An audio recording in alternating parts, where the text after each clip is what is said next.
All right, we back after those few seconds. I got the king back, and he ready for his interview after we almost done with his mom. So we was just talking, and I was telling you that the order of life, family, husband, wife, children. I think that's the order of life. I think that's the balance. I think that's what it should be. But you don't think that that's... No. The reason why is because of what I've experienced growing up. It wasn't really husband, wife, children. Not to say it wasn't, but it was, but it wasn't, if you get what I'm saying. Yes, you did marry my mother, and then y'all gave birth to me. But after y'all got divorced, you remarried. She didn't necessarily remarry right away. Well, let's not talk about her, because... But that's the thing, though. No. I understand where you're coming from, but that's the thing. As a female growing up, that was my example. That was my example. My mother did give me the wrong example, I guess you can say, and it did play a part. Normally people say, yes, it should be husband, wife, children. But growing up, I saw husband, wife, children, but I also saw woman, children, then man. But if you look, okay, you know what? I don't like to talk about people per se, I get what you're especially saying. when you specify, and especially if they not here. But since you brought it up, and not going into no great details, your mom being a what you said, a single woman out there on her own, was life good for her, or was it, was she just having a good time? Was she thriving? It really just depended, honestly. Sometimes she was, sometimes she wasn't.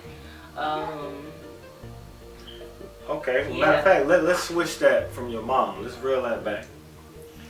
Because because you can have family and still not thrive. You can have a husband in the house and still not thrive. So that's not a good example. We're going to use you as the example. Okay. Now, is life easy for you?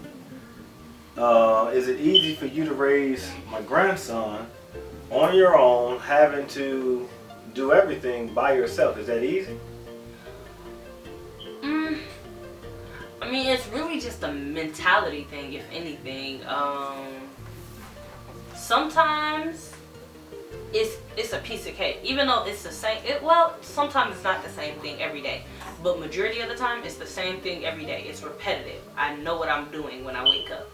When I first wake up, which is probably from him giving a little cry to let me know he's hungry, I'm gonna feed him. I'm gonna change him. No, I change him first, then I feed him. It really just depends, and then we go on about our day. It's repetitive. It's the same thing over and over. Well, you know what?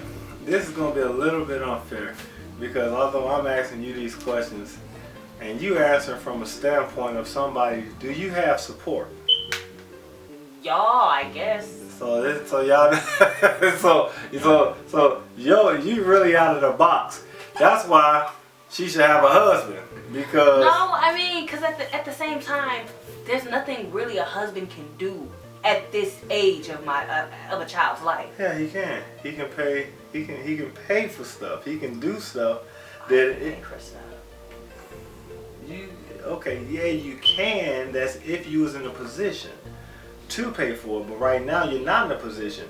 And when you was giving labor, before giving labor, and all the time when you wasn't working, you were not in a position to take care of things that needed to be taken care of.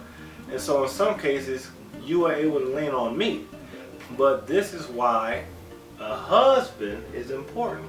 Because if a husband was in place, not a boyfriend, not the gentleman that you've been dealing with. And so I think sometimes, ladies, y'all mentality can be looking at the individual that y'all be dealing with. And if y'all deal with men that ain't no good, that's really y'all fault. Well, that's not necessarily true for the simple fact that I do have a friend who's in the military. Her and her husband are in the military. She is currently pregnant with his child. And as helpful as he is, she feels alone. She feels as if she's doing this alone, even though he's always there. Hey, let me pay for this. Hey, I got this. You go lay down. I'm gonna go cook for you. This, that, and the third. He's there.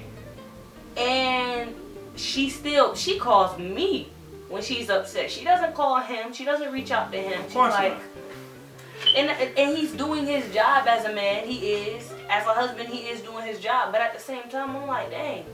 She low-key going through the same thing I went through. But I was single. So let me share this. Here's the thing also. Because I don't know that person. But see, there's certain key questions I would ask. Before she married this guy, did she introduce, was there a man present? To be able to say, hey, this guy, you know, to at least be able to give some type of counsel. Most young people never get counsel to say, hey, no, don't mess with this person, because if you got a good guy in your life. Well, there was plenty of counsel, and they done went to church and everything. Like, they are grounded in the Word of God, Daddy. Yeah, but it's still not the same, because here's the thing. Don't you say that kind of stuff on other people? Cut it out. Okay. You know how to edit it. Alright, so as I was saying, it is important for young people to seek counsel. If young people want to get in good relationships, there needs, before you get in that relationship, you need to have some man or some men that you can trust. And I'm speaking to the young ladies right now. Because there are a lot of young men out here that just are not ready. And there's certain key things you can look at. You can look at their patterns. You can look at what do they do every day. Do they have a job? What have they done? What have they accomplished? You know, it's certain things that I would look for in a young man, and you know, I can be able to say, no, get him away because he's just full of talk. You know, he's not serious. And I say that because, you know, like I said, very important to me. This is the advice that I would give my daughter.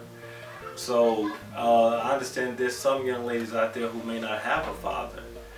And if you don't have a father, I definitely want to encourage you. If you have an uncle or a brother, somebody that's responsible, not just any man, but in some cases, if you don't have a responsible man, if you have a man that's willing to sort of kind of be there, at least to show that, hey, somebody cares about you. You know, that's very important. We need these young men to treat our daughters right. I don't just have a daughter, I have nieces, I have cousins, I have aunts, I have a mother. And, you know, now that, you know, I'm a man, you know, I want to encourage young men and older men to respect ladies, treat them right. You know, let's just do right by the young ladies. What advice would you give any young ladies?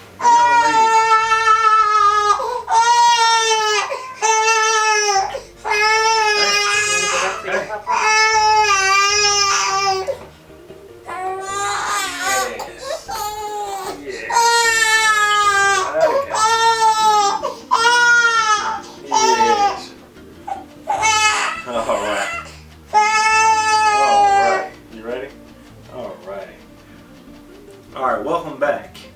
You know, I gotta hold my man's down because he do all that crying unless he with the king. Kings recognize kings, ain't that right? So with that being said, what kind of advice will you have young ladies that's in your position? Now, right now, things are not gravy in your life. Things are not the best. There's a lot of young ladies out here who don't have a family, who don't have support. What kind of advice could you give young ladies?